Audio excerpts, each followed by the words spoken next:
Everyone আসসালামু আলাইকুম। কেমন আছেন সবাই? আশা করছি সবাই অনেক বেশি ভালো আছেন। আলহামদুলিল্লাহ আমিও ভালো আছি, পরিবারের সকলে ভালো আছে আল্লাহর অশেষ রহমতে এবং আপনাদের দোয়ায়। তো 2 দিন যাবত একটু জ্বর ছিল, মুখটা কেমন যেন হয়ে যাচ্ছিল, মানে কিছু একটা খেতে ইচ্ছে করতেছে। তো আজকে ভাবলাম তাহলে অনেকদিন যাবত যেহেতু পিৎজা বানাই না, তাহলে আজকে একটু পিৎজা বানাই। তো আজকের পিৎজাটা হচ্ছে একদম মনে করেন সাদামাটা পিৎজা, একদম বেকারির স্টাইলে, কোনো ধরনের চিজ ব্যবহার করব না, কারণ আমি পিৎজা বানালে শুধু চিজ দিয়েই খাই, কারণ আমার ভাতিজা চিজ অনেক পছন্দ করে, ইভেন আমারও অনেক চিজ পছন্দ। তবে আজকের পিৎজাটা আমি একদম নর্মালি আমরা যে ফাস্ট ফুড বা বেকারি থেকে কিনে খাই ঠিক ওইভাবে তৈরি করব। তো আশা করছি আজকের রেসিপিটা ভালো লাগবে। ভালো লাগলে অনুরোধ করব পেজটাকে ফলো করে দেওয়ার জন্য, ভিডিওতে লাইক দেওয়ার জন্য। কে কোথা থেকে দেখছেন অবশ্যই কমেন্ট করে জানাবেন। যারা এখন আমার ইউটিউব চ্যানেলটা সাবস্ক্রাইব করেনি প্লিজ সাবস্ক্রাইব করে দিবেন, আর রেসিপিটা কেমন হয়েছে সেটা জানাবেন সবার আগে। তো কথা না বাড়িয়ে চলুন ভিডিওটি শুরু করা যাক। পিৎজাটা তৈরি করার জন্য এখানে আমি 1/4 কাপ পরিমাণের উষ্ণ গরম দুধ নিয়ে নিলাম, যে দুধটা আপনি একটা আঙ্গুল চুবিয়ে রাখতে পারবেন। তারপর দিয়ে দিলাম 1 চা চামচ পরিমাণের ইস্ট, 3 টেবিল চামচ পরিমাণের চিনি, তারপর এর মধ্যে দিয়ে দেবো স্বাদ মতো কিছুটা লবণ। এখানে আমি 1/2 চা চামচের মতো লবণ ব্যবহার করেছি। এখন সব কিছু একসাথে খুব ভালো করে মিশিয়ে নিচ্ছি যতক্ষণ না পর্যন্ত চিনিটা গলে যাচ্ছে। এখানে এখন আমি দিয়ে দিব 1.5 কাপ পরিমাণের ময়দা। চেষ্টা করবেন ময়দা দিয়ে প্রত্যেকবার পিৎজাটা বানানোর জন্য, এতে করে খুব ভালো একটা রেজাল্ট আসে। তবে আজকের আপনারা চাইলে আটা দিয়েও তৈরি করতে পারেন, সেটারও কিন্তু একটা রেসিপি আমার চ্যানেলে দেওয়া আছে। তারপর এখানে আমি প্রায় 4 টেবিল চামচ পরিমাণের রান্নার রেগুলার তেল দিয়ে খুব ভালো মতো এই ডোটাকে মথে নিচ্ছি।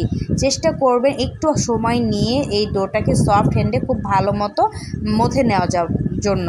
তারপর একটা কাউন্টার বোর্ডে আমি টেনে ডোটাকে খুব ভালো মতো মসৃণ করে কিন্তু মথে নিয়েছি। প্রায় 15 মিনিটের মতো সময় লেগেছে এটাকে পারফেক্টভাবে মথে নেওয়ার জন্য। তারপর যে বলে আমি মিক্স করেছি ওই বলে ডোটা রেখে উপরে একটু তেল ব্রাশ করে দিচ্ছি, যাতে করে উপরে স্কিনটা সফট থাকে, এবং 1 ঘন্টার জন্য আমি রেস্টে রেখে দিচ্ছি।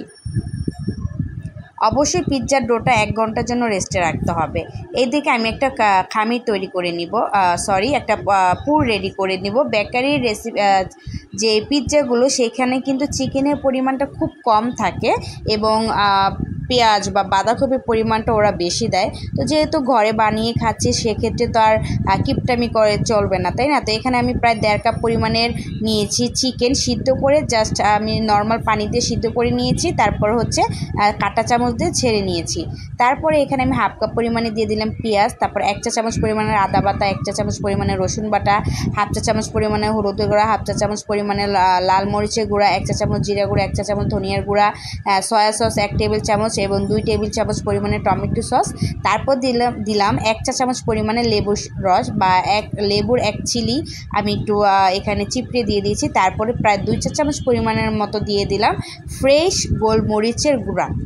ঠিক আছে, এখন এই শুকনো উপকরণগুলোর সাথে পেঁয়াজ আর মাংসটাকে খুব ভালো করে হাত দিয়ে আমি মিক্স করে নিচ্ছি। আপনারা চাই একবার কোরের মধ্যেও এটা করে নিতে পারেন, তবে আমি হাত দিয়েই করে নিলাম। এখন এটাকে খুব ভালো মতো মাখা হয়ে গিয়েছে।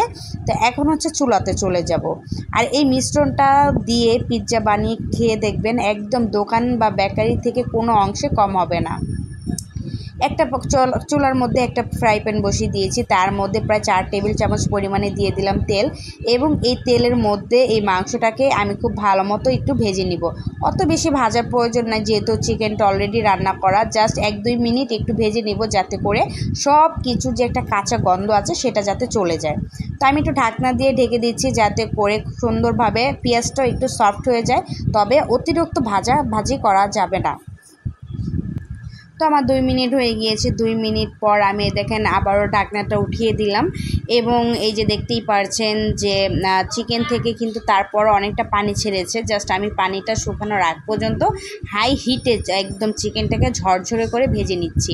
আর বিশ্বাস করুন এই পুরটা তৈরি করে এই পিৎজাটা খেতে এত বেশি মজা লাগে যা বলার বাহিরে। আর তবে রেস্টুরেন্টগুলোতে বা ফাস্টফুডে বা আমরা যে দোকান থেকে নর্মাল দোকান থেকে যে পিৎজাগুলো কিনে খাই সেগুলোতে কিন্তু এত পরিমাণ চিকেন থাকে না, সেটা তারা কখনোই দিবে না, যেহেতু তারা লোকাল বিজনেস করে। তো যেহেতু ঘরে বানিয়ে খাবেন, একটু বেশি মজা করে খেলে বা একটু বেশি পুর দিয়ে খেলে ক্ষতি নেই কিন্তু, তাই না? বরঞ্চ আরও ভালো লাগে।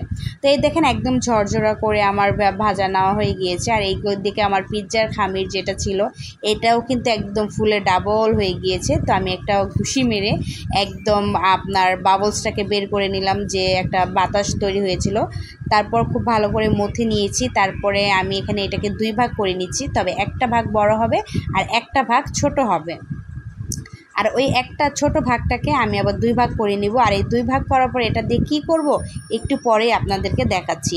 তবে আমি সুন্দর করে মসৃণ করে 2টা বল তৈরি করে রেখে দিয়েছি, এবং বড়টাকেও একদম সুন্দর মসৃণ করে একটা বল তৈরি করে নিব, এবং একটু ময়দা দিয়ে খুব সুন্দর করে আমি রুটির মতো একটা রুটি তৈরি করে নিচ্ছি। তবে রুটিটা একদম পাতলাও হবে না, আবার একদম মোটাও হবে না। আপনারা চাইলে কিন্তু এখানে একটু তেল দিয়েও কিন্তু রুটিটা বেলে নিতে পারেন। এবং দেখেন রুটিটা এত সুন্দরভাবে তৈরি হয়েছে, একদমই কিন্তু ছোট হয়ে আসতেছে না। তো এখানে আমি একটা পিৎজা প্লেট নিয়ে নিয়েছি, তারপরে একটা বেকিং পাউডার বেকিং পেপার বিছিয়ে তারপর আপনাকে তেল ব্রাশ করে নিয়েছি। তারপরে যে রুটিটাকে দিয়ে হাত দিয়ে চেপে চেপে এভাবে বসিয়ে দিচ্ছি। চেষ্টা করবেন রুটিটা যেন 4 ও 5 সমান হয়, কোনো দিকেই যাতে করে কম বেশ না থাকে। এই দিকটা অবশ্যই আপনাকে মাথায় রাখতে হবে। রুটিটা যত সুন্দর হবে আপনার পিৎজাটা খেতেও কিন্তু তত ভালো লাগবে। তারপরে একটা কাঁটা চামচের সাহায্যে আমি 4 ও 5টাকে এভাবে একটু কেচে দিয়েছি, যাতে করে পিৎজার যে রুটিটা এটা যাতে অতিরিক্ত ফুলে না যায়। তারপরে এখানে আমি যে দোকানে কিনা যে টমেটো সস সেটা দিয়ে দিলাম প্রায় 3 টেবিল চামচ পরিমাণের মতো। এখানে সসের কোনো ধরাবাঁধা নেই, আপনারা চাইলে কম বেশি করে নিতে পারেন। তারপর আমি 1 টেবিল চামচ পরিমাণে মেয়োনেজ দিলাম, দেওয়ার পরে এই সসের সাথে একটু মিক্স করে নিচ্ছি। আর পিৎজার ভিতরে টমেটো সস এবং মেয়োনেজ সসটা থাকলে কিন্তু খেতে বেশ ভালোই লাগে আমার কাছে। আপনাদের কাছে কেমন লাগে অবশ্যই কিন্তু কমেন্ট করে জানাবেন। এরই মাঝে অনুরোধ করব, যারা এখন আমার ইউটিউব চ্যানেলটা সাবস্ক্রাইব করেনি সাবস্ক্রাইব করে দেবেন, ভিডিওটি ভালো লাগলে লাইক ফলো করে দেবেন, আর ফেসবুক পেজটাও কিন্তু ফলো করে দিতেও একদমই ভুলবেন না। তো আমি এখন সসটা দেওয়ার পরে একটু সাইডে রেখে দিয়ে আরেকটা জিনিস তৈরি করে নিব। সেটা এই যে আমরা অর্ধেক সাইড মানে ডোটা দিয়ে যে 2টা বল তৈরি করে নিয়েছিলাম, এই 2টা বল দিয়ে এখন আমি বেশ বড় একটা রশি তৈরি করে নিচ্ছি। যেভাবে আমরা রশি তৈরি করি ঠিক ওইভাবেই কিন্তু আমি রশিটা তৈরি করে নিচ্ছি। আর আমি কাজটা কিভাবে করছি আপনারা স্ক্রিনে দেখে তো একটু বুঝে নেবেন, কারণ আসলে সব কিছু তো আর এত বুঝিয়ে বলাটা আসলে সম্ভব হয় না। অনেক সময় হয়তো ভাষা খুঁজেও পাওয়া যায় না বোঝানোর জন্য। তবে আমি চেষ্টা করি যত সহজভাবে আপনাদেরকে বোঝানো যায় তত সহজভাবে বোঝানোর চেষ্টা করি। তো এই যে রশিটা তৈরি করে নিয়েছিলাম, এখন এই রশিটাকে এই পিৎজার চারোপাশে এভাবে ছড়িয়ে দিচ্ছি এবং খুব ভালো করে সিল করে দিচ্ছি, যাতে করে খুলে না আসে। দোকানের যে পিৎজাগুলো দেখবেন সাইড দিয়ে কিন্তু এরকম একটা ডিজাইন থাকে এবং দেখতেও বেশ ভালো লাগে। তো এভাবে করে দেওয়ার পর আমি এখন সব কিছু মানে যে কিমা বা যে পুরটা আমি তৈরি করেছিলাম পিৎজার জন্য সেটা দিয়ে দিলাম একদম উপরে। জাস্ট ঘেরানোর জন্য সামান্য একটু অরিগেনো আমি উপর দিয়ে ছিটিয়ে দিচ্ছি, যাতে করে পিৎজার যে একটা ফ্লেভার ওইটা যাতে মিস না হয় সেজন্য। তারপর আমি প্রায় 10 মিনিটের জন্য এটাকে ঢাকনা দিয়ে একটু রেস্টে রেখে দিয়েছি, যাতে করে এই যে খামিরটা আছে এটা যাতে করে ফুলে যায়। এবং দেখেন মাশাআল্লাহ ফুলে কিন্তু একদম ট্রেটা ভরে গিয়েছে, আর দেখতেও কিন্তু কতটা সুন্দর লাগছে। তো এখানে একটা ডিমের কুসুম আমি 1 টেবিল চামচ পরিমাণে দুধ দিয়ে গুলিয়ে একটা ব্রাশ দিয়ে 4 ও 5টাকে ব্রাশ করে দিলাম, যাতে করে খুব সুন্দর একটা ওভেনের মতো কালার আসে। এখানে চুলায় আমি একটা বড় পাত্র ফ্রি হিট করে নিয়েছি প্রায় 15 মিনিটের মতো। এখন এই বড় পাত্রের মধ্যে আমি পিৎজাটাকে বেক করে নিব। আর ওভেনের মতো কালার আসার জন্য কিন্তু এখানে অবশ্যই আপনাকে কাগজ ব্যবহার করতে হবে। আর আজকের পিৎজাটা কিন্তু একদমই কাগজ থেরাপি দিয়ে বানিয়েছি, তবে বিশ্বাস করুন একদম ওভেনকে ফেল করে দিয়েছে আজকের এই পিৎজাটা। এত সুন্দর কালার এসেছিল মাশাআল্লাহ। আর পিৎজাটা হাঁড়ির মধ্যে দেওয়ার সময় অবশ্যই আপনারা সাবধানতা অবলম্বন করবেন, কারণ হাঁড়িটা এই পর্যায়ে কিন্তু অনেক গরম। প্রায় 30 মিনিটের জন্য আমি একদম লো হিটে রেখে দিয়েছি পিৎজাটা।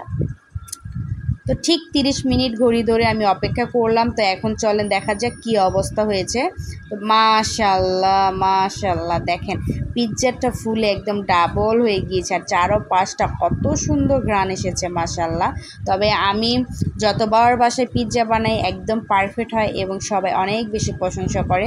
যতবার পিৎজা বানাই খেয়ে একদম তৃপ্তি হয়ে যায়। তো আমি উপরে একদম দোকানের মতো উপরে একটু টমেটো কেচাপ আর একটু মেয়োনিজ দিয়ে ডেকোরেশন করে নিয়েছি। এটা টোটালি অপশনাল, আপনারা যেভাবে খুশি ওইভাবে পরিবেশন করে নিতে পারেন।